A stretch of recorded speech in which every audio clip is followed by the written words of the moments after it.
To become the largest Filipino food manufacturer and distributor in the U.S. is no easy feat. And this story reflects the miracle that is family passion and unity in spirit. Learn how this Bay Area-born company has now entered its third generation of the Quesada name at the helm.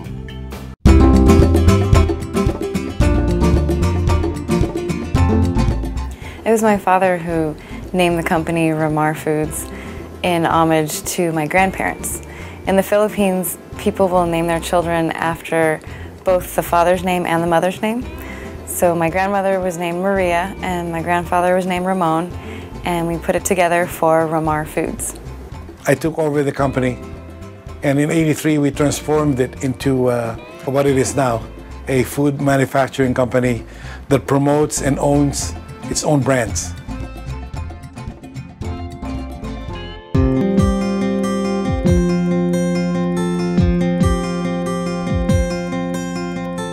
Well, when we came in 1969, my mom, being the entrepreneur, she had the vision of what is Ramar today, except that it was a trading company.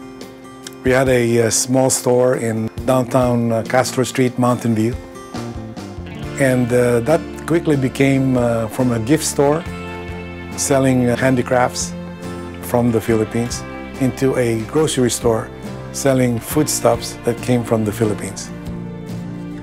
From being a trading company, we started manufacturing. At first, we would have some company make the product for us.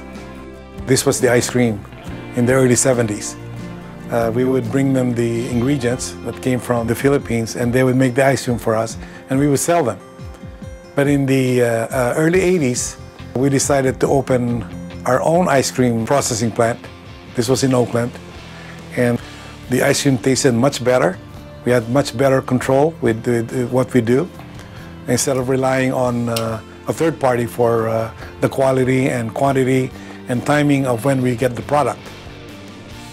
From there on, we moved to Pittsburgh, opened a USDA processing plant for meat products where we made longanisa and tocino. So from ice cream to sausages to egg rolls, the lumpia.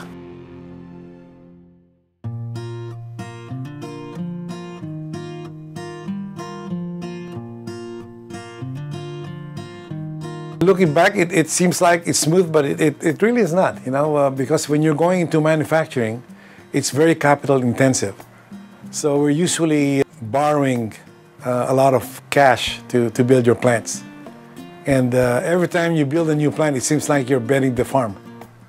And if you're not able to sustain the growth that you thought you were going to have when you build the plant, it could go down. You cannot pay your loans, then you know, you lose your business. Thanks to a good staff that helped me formulate and design the products, the packaging, we came up with products that the market accepted. Sometimes not right away, but you know, we always believe that if it's a good product, you stick with it long enough and it will catch on.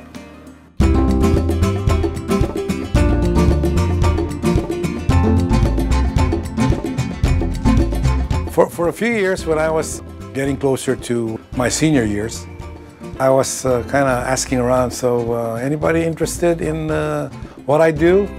And for a few years, nobody would be interested. At one time, I asked Susie specifically, and she said, why don't I give it a try? I have to say it's really fun to work with your family. It can also be very challenging to work with your family. We always got along very well, and that's translated in the business. So when I finally got them on board, seeing Susie and PJ, so the last one who got on board was Gabriel. They seem to be very capable, okay, but the real test is when I'm gone, 10 years later, are we still here? So early on, we knew that in order to be successful, we had to have a good product. And that's really our father's mantra, is that the product is good, then you have a real fighting chance if you work hard at it. We had to put some solid work into building a brand. And that was where we hit our first roadblock. Well, what brand is this going to be? And then my sister came up with this most brilliant idea, and this all happened in one day. I came in the office and she said, I got it, Cucina ni Maria. And that's when it hit me.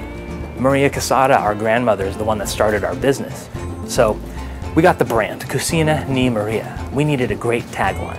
And my sister just said it, and she's brilliant. She said, how about Filipino at heart? Because truthfully speaking, when you look at different Filipino cuisines, even though it might borrow an influence from a neighboring country or even completely different side of the world, we've made it our own. Therefore, it becomes Filipino at heart.